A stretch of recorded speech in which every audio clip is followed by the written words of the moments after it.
This section of the Supervisor Guidebook will go over purchasing procedures. The purchasing ordinance can be found in Sandy Municipal Code, Title VII, Purchasing Procedures. If you are authorized to purchase or approve purchases for the city, it is your responsibility to be familiar with and comply with the city's purchasing ordinance.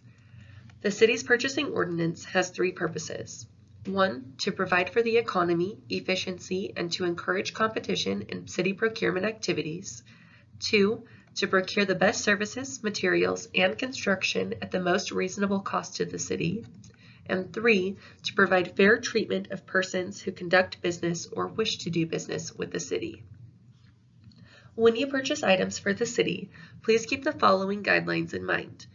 Make sure the purchase fulfills a public purpose and is in the city's best interest. Do not make purchases that you cannot justify will result in better service to the public. Conduct the process fairly and professionally. If you request bids, make sure vendors are treated equally and given the same information and opportunity. The vendor who submits the lowest bid should be the vendor you purchase from. Contact the purchasing department if you have concerns about a particular vendor or need vendor contact information. Obtain the appropriate approvals. Before making a purchase, make sure you have the money available as well as approval from the purchasing department. A requisition and purchase order, also known as a PO, must be generated before the actual purchase.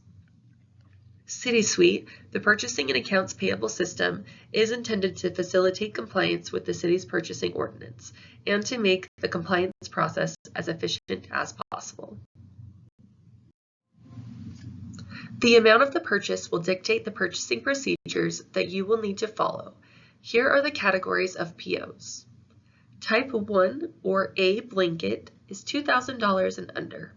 Anything that costs less than $2,000 does not require bids. Type 2 or B blanket is $2,001 to $5,000. 3 telephone, oral, or written bids are required. Type 3 or C blanket, $5,001 to $40,000. 3 written bids are required. Type 4 or D blanket is $40,001 and above. A formal bid process is required and will be conducted by the purchasing department.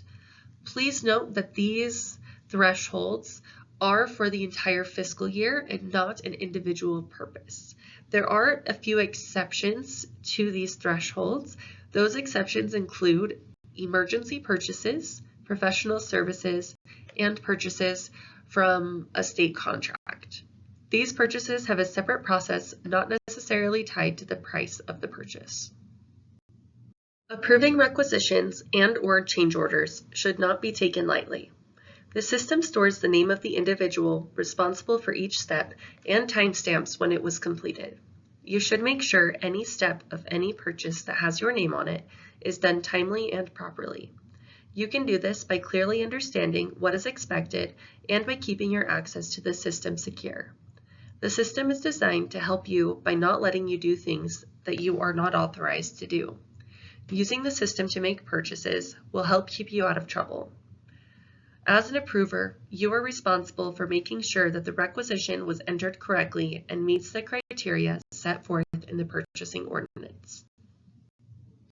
Some employees may have a need to use a city card. There are 2 types of city cards, a purchasing card, known as a P card, and a vendor credit card. Both cards may be obtained from the purchasing department after receiving department head and CAO approval. Before something can be purchased with the vendor credit card, a purchase order must be created.